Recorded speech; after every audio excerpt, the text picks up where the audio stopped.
Jake and Emily were at their wits' end. Bills piled up, debts swelled, and the city offered no solace. So when a letter arrived informing Jake of a distant relative's passing and a surprise inheritance, a large old house in the mountains of Colorado, they saw it as a lifeline. Jake couldn't even remember hearing about this relative, a man named Elias Dwyer, but the prospect of owning a home, debt-free, was too tempting to ignore. After a night of tense conversation, they decided to uproot their lives and take the plunge. They loaded their car and headed for the remote town of Stillwater Ridge, a small unincorporated community that barely appeared on any map. It was nestled deep in the Rockies, surrounded by jagged peaks and dense pine forests. As they approached the town, the winding mountain roads gave way to silence. Stillwater Ridge felt like a forgotten relic, a place where time had stopped ticking.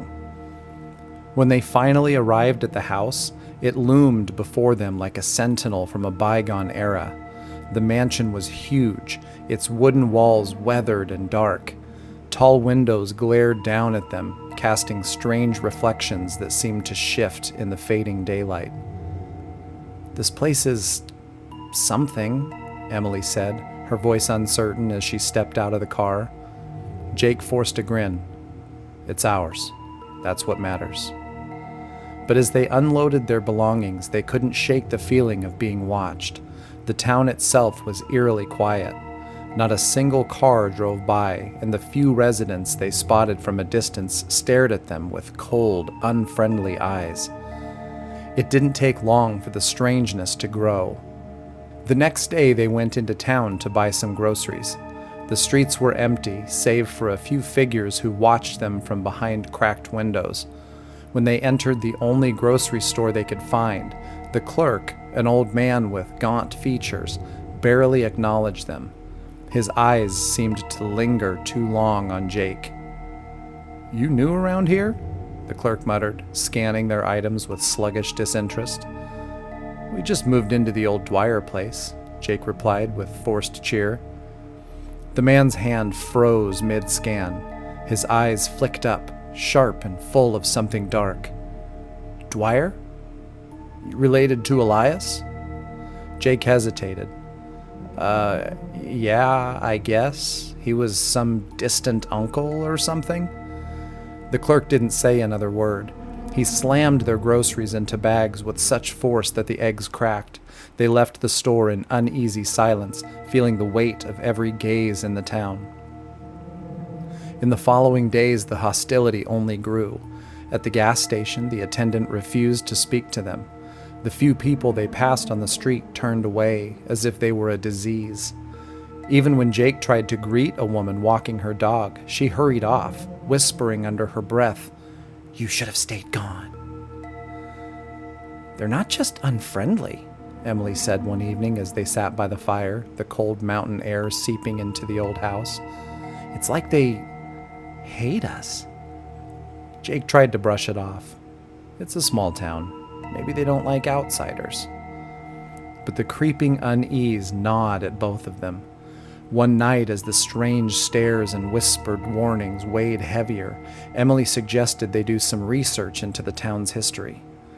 Sitting down at the dining room table, they opened Jake's laptop and began to dig. But no matter how many different ways they searched, they found next to nothing about Stillwater Ridge. The town barely seemed to exist in any records or online databases. "This is weird," Emily muttered, scrolling through yet another useless search result. "It's like this place never even existed." Jake, leaning over her shoulder, squinted at the screen. "There's got to be something. Towns don't just disappear from the internet." After a few more dead ends, Emily finally stumbled upon an old news article from a local paper dated over 60 years ago. The headline caught her attention. "Tragedy at Stillwater Ridge. Dam collapse claims town." She clicked on it eagerly, but the page was corrupted, the text garbled and incomplete. Only a few fragments of the article were legible. "Unrepaired dam dozens swept away by Mayor Elias Dwyer responsible. Emily looked up at Jake, her skin crawling. It's talking about a dam breaking. And look, Dwyer's name. Jake frowned, scrolling down, but there wasn't much else to see. The page had decayed with age, leaving the rest of the story a blur. The mention of his relative, though, clung to him like a weight. We need to check this out, Jake said after a long pause. If there really was a dam, maybe we can find it. Maybe we can figure out what happened. Emily wasn't sure that was a good idea, but the way Jake's jaw tightened told her he wouldn't let this go. The next morning they decided to head out into the mountains to see if any remnants of the dam still existed. They asked a few locals for directions, but no one would speak to them.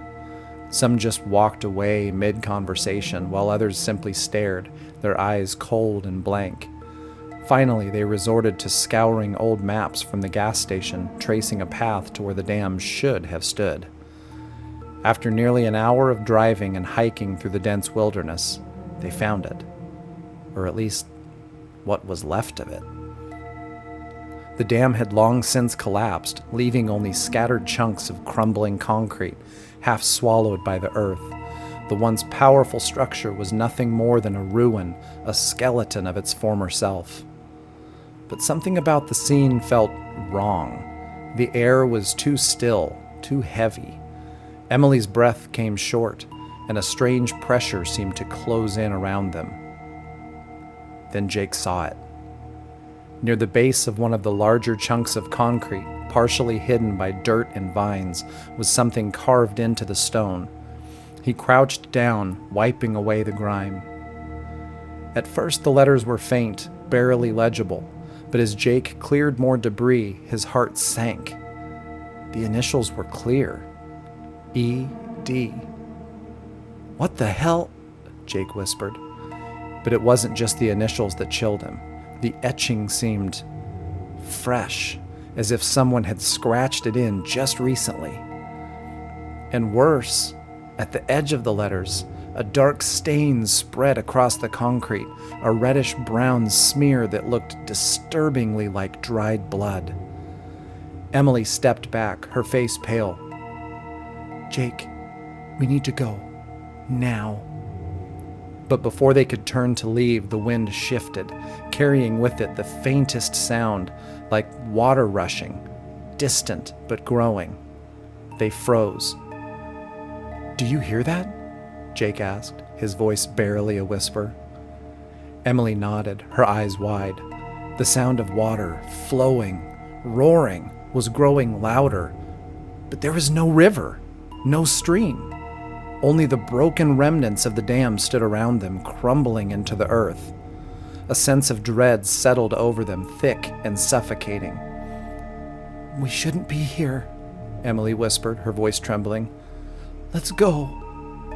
They ran, but the echo of rushing water followed them back to the car. Even as they drove back to the house, the noise lingered in their minds, like an invisible flood chasing them down the mountain. By the time they returned to the house, it began to rain. That night, as a storm raged outside, they began hearing noises in the house. At first it was faint, creaking floors, distant whispers. But then it grew louder. Footsteps. Wet, heavy footsteps, dragging across the floor. Emily swore she saw shadows moving in the hallways, shapes that disappeared the moment she turned to look. I really think we should leave, Emily said, her voice now much more stern. Something is wrong here. But Jake was stubborn. We've put everything into this. We can't just run. It's an old house and it makes noises. Just try to close your eyes. After what seemed like an eternity of tossing and turning, they were finally able to fall back asleep. But Emily was awakened again by the sound of running water. She bolted upright in bed, the sound growing louder, more insistent. It seemed to be coming from everywhere, gushing through the walls, flooding the floorboards. She shook Jake awake, her heart pounding. Do you hear that? Jake rubbed his eyes, groggy. "What are you—" He stopped, his expression shifting from confusion to horror. The sound was unmistakable now, water surging, roaring through the house, yet nothing was wet. There was no leak, no flood, just the deafening sound of rushing water. They scrambled downstairs, but the house was dry. Yet the noise followed them, reverberating through the walls, filling the air with a chilling dread. Then they saw it. Figures standing at the foot of the stairs, pale, dripping figures, their eyes hollow and accusing. There were at least a dozen of them, all soaking wet, their clothes clinging to their withered frames. "You shouldn't have come here," one of them rasped, water spilling from its lips. "You shouldn't have come back." Jake and Emily stumbled backward, terror seizing their throats. What do you want?" Jake stammered. "You," the figure hissed, "for what your blood has done." Suddenly, everything clicked. Elias Dwyer, the strange stares, the muttered warnings. The old mayor of Stillwater Ridge, he failed to repair the dam, a dam that burst years ago, flooding the town and killing its entire population. And now the ghosts of those drowned souls stood before them, vengeful and restless. "It wasn't us!" Emily cried. "We didn't—" "It's in your blood," the ghost moaned, "and blood must pay." The house began to tremble. The sound of rushing water intensified, crashing through the walls, shaking the floors. The air grew thick and cold, as if the water itself was closing in on them. And then they felt it. Wetness creeping up their ankles. They looked down in horror as water began to rise, fast and relentless, filling the room. They ran, but every door led to more water. It was everywhere, pouring from the ceiling, seeping through the walls, gushing up from the floorboards. The house was drowning, and so were they. As the water rose to their chests, Jake tried to hold Emily, but the current was too strong. It pulled them apart, swirling violently, dragging them under. The last thing they saw were the pale faces of the townspeople, standing above the water's surface, watching silently as the couple disappeared beneath the waves. When the storm passed the next morning, the house stood quiet and still. The water was gone, leaving no trace of its devastation, but Jake and Emily were nowhere to be found. Stillwater Ridge remained silent, and the ghosts of the town waited, patient and unyielding, for the next to come.